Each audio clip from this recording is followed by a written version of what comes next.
Okay, we're gonna pretend as if we are live. What's up, world? This is our behavior meetup. We're hanging out today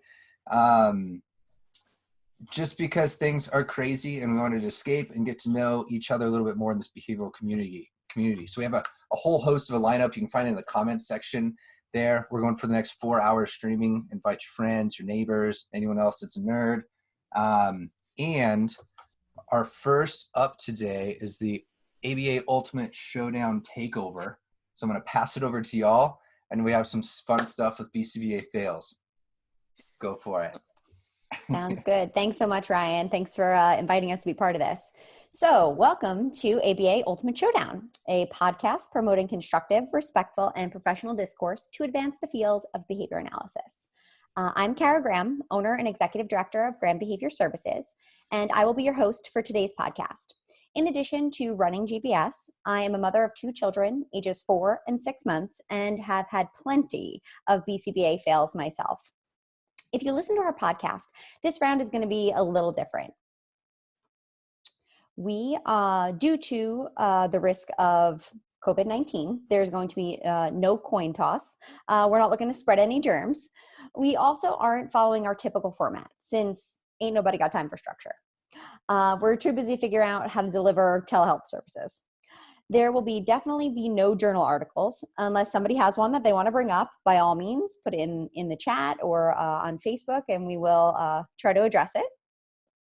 So what we found is, a lot of people from your social media feed may be debating things that kind of make us cringe. So we're going to be taking a little bit of a lighter approach. We're going to be debating the motion, BCBA fails, make me laugh. The pro side supports the motion as stated. The con side debates that BCBA fails, make me cry. So let's at least give you an operational definition of BCBA fails. BCBA fails are defined as behavior you have displayed in your personal life that is not in line with effectively utilizing the principles of behavior analysis to affect behavior change. Categorically, any behavior you've engaged in that did not effectively use the principles of behavior analysis to change the behavior of yourself, your significant other, your child, could be human or animal, or in general.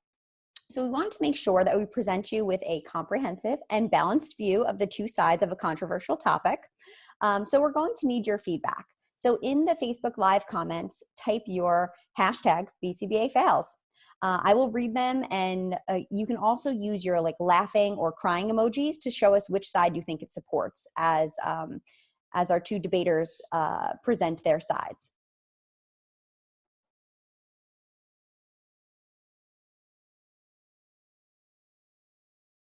Do you want me to get started?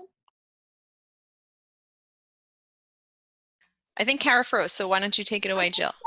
Okay, I was like, I don't know if I froze or if Kara froze. All right, that's okay. So I'm Jill. I'll be supporting the pro side that BCBA fails make me laugh. I'm the clinical director at Graham Behavior Services, and I have a 16-month-old daughter.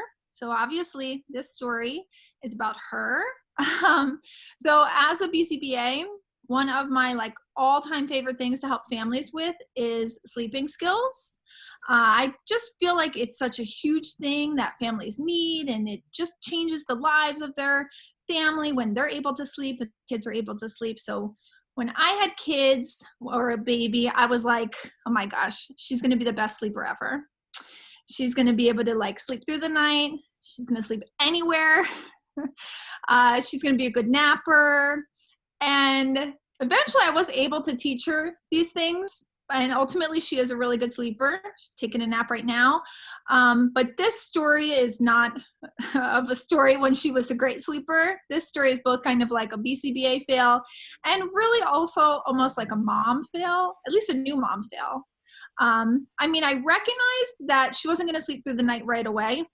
I understand babies don't sleep through the night right away, but when she was about 2 months old, she was starting to be a really good sleeper. So it was New Year's Eve. My husband and I are going to go to my friend's house, just the 2 of us, the 2 of them, and we're going to bring our daughter. So I'm like, oh my gosh, we got this. We're going to do her usual nighttime routine. She's going to sleep in her pack and play, and she's going to be great. Okay, so obviously you can see where this story is going. So we get there, And the way the house was set up, it's like the pack and play has to go in the same room as us. So at that moment, I should have just abandoned this plan. But did I? No. So in hindsight, I was actually like a little overconfident in my BCBA skills. And I feel like, has that ever happened to you? Like you kind of are so confident in the plan that you wrote, you're so confident in the procedures that you're using that you end up having a fail because you just can't see that maybe this is not going to work at that time. Like you forget that you need to adapt your skills. So obviously she didn't fall asleep in the pack and play, but I didn't abandon the plan after like 30 minutes. I didn't abandon the plan after 60 minutes. I didn't abandon the plan until 2 hours. And I'm not saying I was just letting her cry the whole time. I'm not like a horrible mom or anything. Like, geez. But I would like pick her up, rock her, lay her back in her pack and play because that was our plan. And I just couldn't see that maybe it just wasn't working at that time. So obviously after 2 hours, I pick her up, I hold her, she slept, and I held her the rest of the night. You know, and I just feel like that was the result of me being just like slightly overconfident BCBA in my skills of teaching sleeping, and a slightly new mom with a daughter who was only 2 months. So basically, I have to laugh at this story because otherwise I would pretty much just die of embarrassment. This couple that we went to see that night is pregnant now, and I am like, oh my gosh, I'm so embarrassed by this story because this is a skill I should have had in my like kind of BCBA toolkit. So I feel like if I couldn't laugh about this, I'd basically just like hang up my BCBA hat. I mean, you need to learn from an experience like this in your practice, professional practice, and in your mom life. But also I just have to laugh about this because it's just so like, ugh, you know, so. That's my first of many stories, but that's my intro to why I have to laugh at BCBA fails. Thanks, Jill. Awesome. Meg, all right, so you want to support the side that BCBA fails make us cry? Yeah, Meg, you want to take over? So many of my fails just make me stay up at night and think about who I really am. So, hi all, I'm Megan Miller. There will be another Megan Miller following. I'm Megan Miller from New Jersey. So I've got 2 little dudes at home, a 4-year-old and a 2-year-old, and I've got one on the way in the middle of May. My husband and I we're learning something new about raising them every single day. So I think a lot of my BCBA fails probably make me cry because I had such high expectations going in. I really nailed being a special ed teacher in a BCBA. I loved managing people and working with paraprofessionals, and I was able to manage multiple students' individualized behavior plans, and I was able to manage meetings and write IEPs and be the coach of our PBSIS team. And I moderated the student ambassadors. I basically like nailed all of these aspects of my professional life. So when I had a baby, I was like, this is going to be cake. It's one little kid. And basically everything I did was wrong. So I remember thinking that like, wait, when do babies start following behavioral norms? I was so sleep deprived. I remember the first 4 months of his life basically were like one long day. My husband can attest. It was a long time. So it didn't really get better from there. So I questioned everything I did, and it was so hard. He just loved us so much that he wanted to be up with us all the time. He wanted to party with us all the time. So I was trying to like learn how to be a parent. I was trying to apply behavior analytic principles, and I was completely sleep deprived and also trying to manage work. So ridiculous. So fast forward to when my son was 2 years and 4 months and we started potty training. So I was like, you know what? I'm gonna nail this. I've got this. I do it with the clients. This is gonna be a cakewalk. So he got urine trained in 3 days, and I was like, all right, I'm doing this. We got this. And then it was like a week later, and basically he was still urine trained during the night. He's like during the naps. And we couldn't get the bowel movements trained. So he's going in his underwear, and we're like, all right, first week, you know what? Let's give him a week. This will be okay. And I was like, you know what? Maybe a month, not a big deal. 2 months, I reassessed reinforcers. I looked at surrounding contingencies. I provided models. We basically did everything that we could think of to get this kid to poop on the potty. I drew this, hold on, I pulled it up on my phone. This super reinforcing, he loves the poop emoji app. So I drew this like super reinforcing poop emoji on the diaper, and I hung it up so that I was like, all right, if I could get him to request this diaper, then I can easily shape that so that he could poop on the potty. All right, fast forward to a year and a month later. Now he's 3 and almost 3.5, and still pooping on his underwear, not giving a you know what. So my husband, who's a structural engineer, who I love dearly and who is my best friend and is an awesome dad, but has no formal behavior analytic training, one day he goes to him, he's like, hey buddy, you want this car from Cars? Awesome, go poop on the potty. And ever since that day, he's pooped on the potty. So basically it made me completely question everything that I do as a behavior analyst. And that's why I think that when I fail, when I see the fails, they make me cry, because I know that I know what I should be doing, and I know that it should be working, but it just doesn't. And it's just completely defeating. So awesome. Same thing happened to Megan Miller. So I'm sorry. I feel you. The poop in the underwear is just the worst. It's so terrible. Ooh, Meg, that is a lot of poopy underwear to be changing for many months. Okay. Well, thanks, ladies, for giving us your intros of BCBA fails, if they make you laugh or cry. We've had a couple people post on the page. So Crystal had posted, so I'm going to give you guys at this point, anybody who's watching, if you want to post on the Facebook page some of your fails, and then what we're going to do, or any questions that you might have for either Jillian or Megan, we'll kind of go through each of the fails that other people have posted. And then Meg and Jill, you guys can each comment on them and say if you think it supports your side, that it's funny, or do you think it maybe more makes you cry. So the first one we have comes from Crystal. And she said that she's a BCBA, her 17-year-old daughter is still an incredibly picky eater. So 17 is a long time to still be a pretty picky eater. I know I've got some pretty picky 4-year-olds. Meg, so actually let's start with Jill. Jill, what do you think? Is that one that makes you laugh or makes you cry?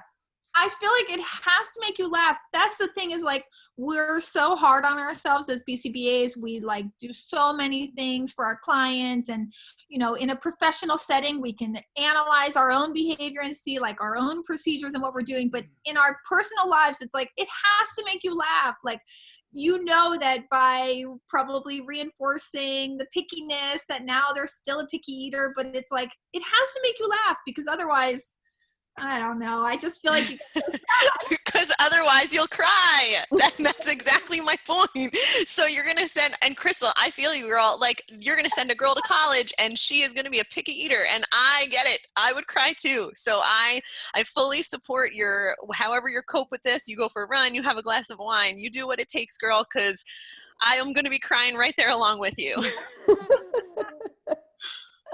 All right, we got another story here from Megan Miller. This is a good one. She has a 4-year-old, was eating outside yesterday on the screened-in porch. Her husband looks out and sees him trying to pee on the porch off the edge of the pool deck below. So it turned into a huge tantrum over needing to pee on something and not wanting to pee in the toilet. Come on, I'm going to take that. Wait, let me go first on this one, because now she's dealing with this little amazing little kid who's trying to pee on everything that she owns, and now she's got to clean it up. And how much is that going to smell? How are you going to get the smell out? I would just be crying all day long. I make sure I have like a lot of the paper towels and a lot of the whatever your guys are using to clean them, because you don't want to stain the wooden furniture, you don't want to stain the screen, you don't want to stain anything. I would be crying. I feel you. Again, I support all of your emotional. I totally get you, Meg. I totally get it, because like, listen, if he goes to pee on like everything, then after that one incident, then I got it. I would be crying too. But I feel like in that standalone incident, that is just so funny. Like, where could he have gotten that behavior from? You know what I mean? Like, you just have to kind of laugh about it sometimes for kids, because sometimes it's like they see one little thing, or you've reinforced one little thing that you maybe didn't even think of, and then all of a sudden it's like they're trying to pee on something. feel you on that too, though, Jill. I could concede that maybe it'll make you laugh in the future, because we were at a funeral once, and it was just me with my 2 boys, and my one had to go to the bathroom, so I I let him pee in the grass, and ever since that day, that's got to be like 8-9 months ago, he's like, "Can I be in the grass again?" I'm like, "What? You did it once. You did it once. There's not even a learning history there." It's so fun though. It's so fun. It's funny now. It's funny now. But I have to jump onto this story because I have a daughter, as I said, who's 4 years old, and her best friend is a little boy. And we had a pool, and in the summer when he would have to pee, he would go pee in the yard. And she was like, "Wait a second, like he gets to pee in the grass? Like I want to pee in the grass." So now my 4-year-old, who's a little girl, pulls her bathing suit bottom all the way down to her ankles and leans forward and pees into the grass. And we allowed it because her friend did it. How could we say no and be like, "You're a girl, you can't do that." So we allowed it. But then it became like, before we got in the pool, I'd be like, "Oh, babe, you need to go to the bathroom first." "No, I don't have to go," because she wanted to pee outside in the grass. So she'd be in the pool for 30 seconds and be like, "Oh, I got to pee." Color pants flowing down, her little butt hanging out. And now you go to a birthday party, and now you're crying. Yeah, exactly. So it's funny in my own house. When we go somewhere else, probably not going to be so funny. Probably going to be crying. Yep. So I could give it to you on that part of it, that like once you do it once, it's like, oh God, now I'm crying about it. Okay. I'll give it to you on that. All right. Let's see if we've got some other stories here. Okay. Another Facebook poster, Leanna said that I use behavior-specific praise so much, my daughter now uses it with me. So I've definitely had this turned around on me with my own daughter as well. How about you guys? Anything with your kids where they're repeating the exact same phrases that you've done? Well, my daughter's only 16 months, so she's not like, but she prompts me a lot because apparently I've prompted her a lot, like point to book or like turn the page. So then if she wants me to do it, she'll take my hand and make my hand point to it. And I'm like, what the heck? But it does make me laugh because it's so cute. It's so innocent. I feel like, it's not such a bad thing. Then she'll be using behavior specific praise with her friends. Like, love how nicely you returned my text message. She's older. Maybe it would make me laugh if it was behavior specific praise that they're copying, and sometimes they do, but then sometimes they also copy like my reprimands, so then I hear myself coming out of their mouths. Like the other day, my 2-year-old stood with his hands on his hips, and I think he said something like, "What are you doing? I need you to come over here and do this first." And I was like, "Well, that's exactly what I say." I feel like so when I hear them say what, like when I'm reprimanding them or something, or when I'm upset with something that they're doing, yeah, it kind of makes me cry after the fact, because I'm like, I can't believe that I say that so much that he's actually repeating me. I don't think that's bad. Maybe if I remembered what he exactly said, if I had better memory, it might make you cry a little bit more. Maybe. We've got that at dinner time sometimes. My daughter will ask me something and I'll have mouthful of food, and I'll go to say something back to her and she'll be like, "Mom, chew first, then talk." And I'm like, "Ooh, girl, you're right. Sorry." My older one does that too. Like if I ask him a question and there's something in his mouth, he's like, he'll point to his mouth like that, and it's hilarious. It's really, really funny. Oh. Okay, let's see if we have any other comments here or any other stories that we want to go over. Judy had just posted that under my own roof, my brain becomes jelly and ABA skills are out the window. Why? I agree though. Like I have a fail about my husband, who probably is like either upstairs listening or like watching this right now, but this is innocent, so it's not like super insulting. But like for a year, I wanted him to take his lunchbox out of his backpack and put it in the kitchen. Like, how many of you guys have taught a kid this skill? Like, take your lunchbox out in the kitchen, empty it. And for a year, I can't get him to do this. And I can't figure it out. Like, I'm thinking to myself, like, I've taught kids this skill. I've taught kids with like real challenging behaviors this skill. Like, how can I not teach my grown husband to take his lunchbox out and put it in the kitchen? And finally, after like a year and a half, I realized, oh, because I do it every night. Oh, right. Okay. So I'm totally, but like, you know, how your brain totally turns off from like what you would typically do. Like, typically you would not do that. But meanwhile, I'm saying to him like, oh, why can't you just take it out? But I'm taking it out and bringing it to the kitchen. I feel that on my dog. I'm a dog mom, and I am a terrible, terrible dog mom. So the dog, our dog Pierce, lived with my husband for, I guess, the first 4 years of his life. And he is just, he pulls, when you take him for a walk, he is basically walking you. Like, you are dragging. If you need to walk him, you need to be able to run. Put your sneakers on.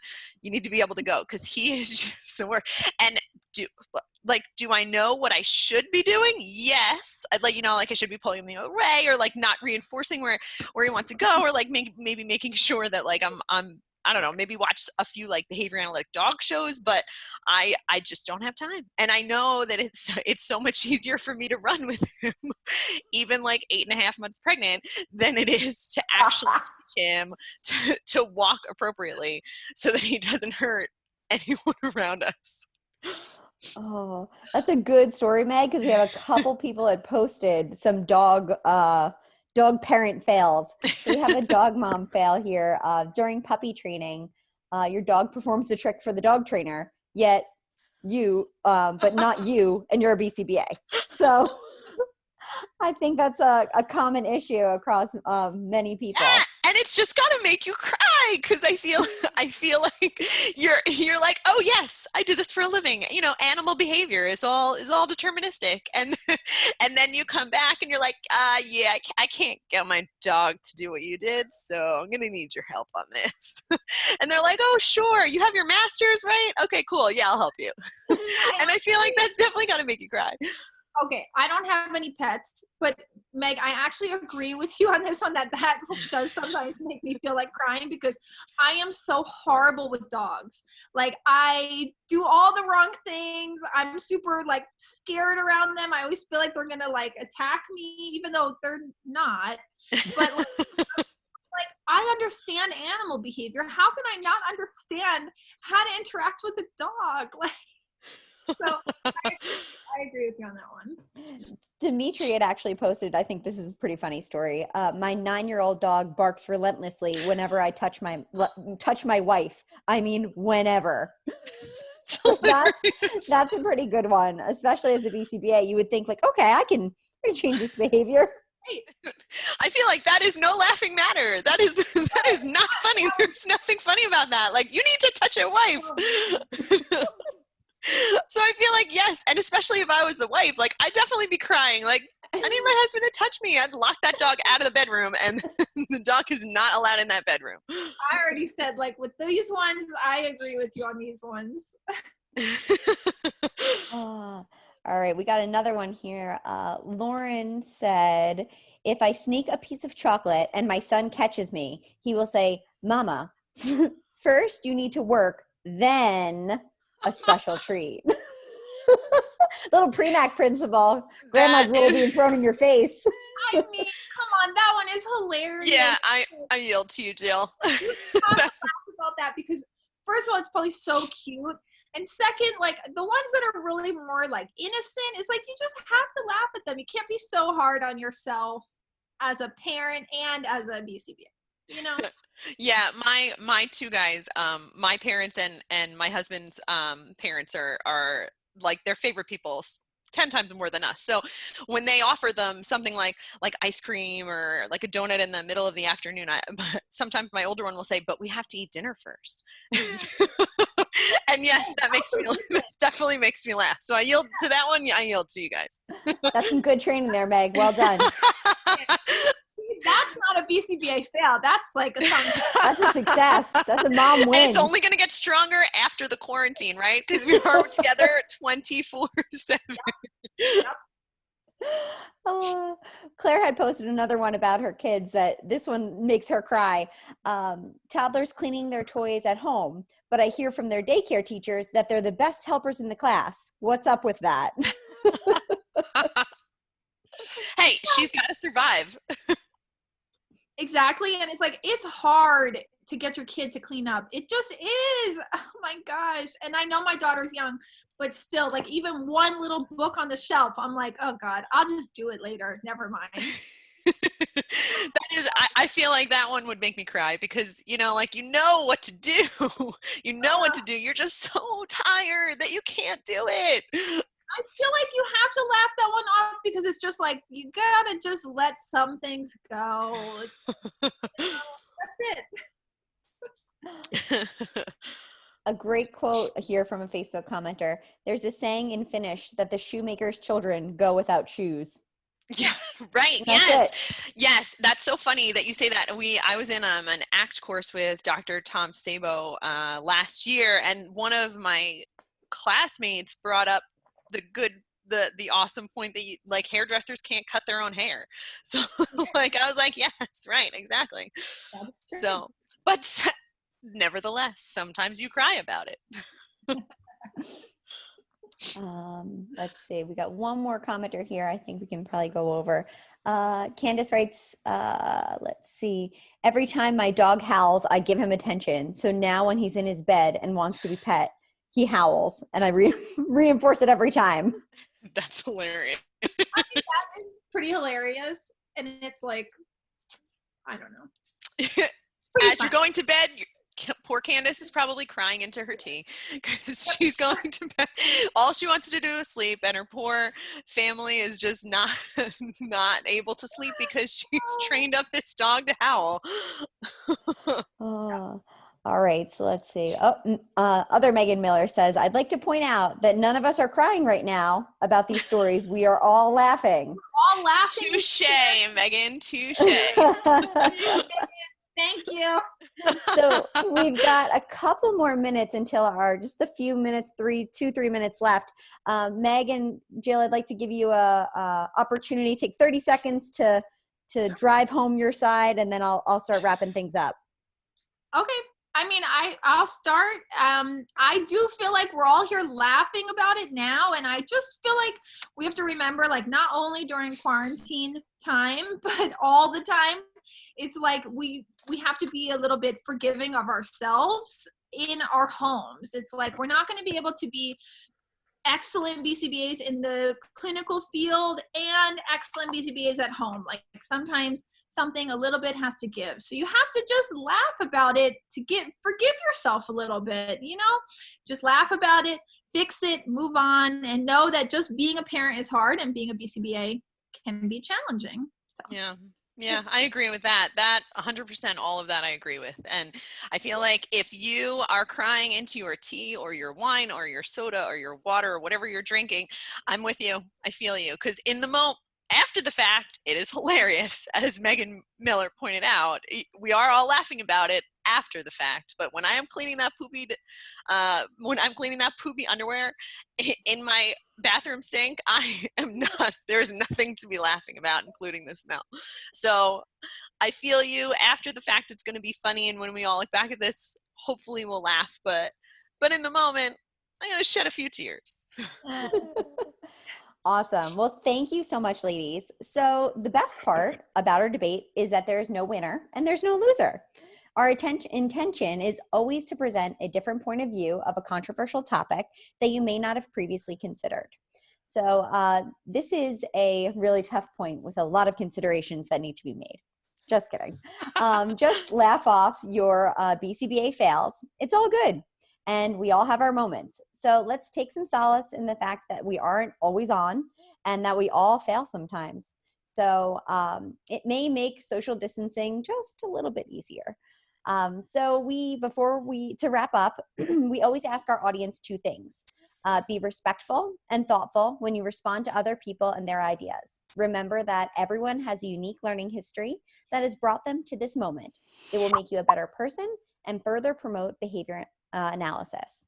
And 2, go forth and deliver good ABA. You know when you're not failing.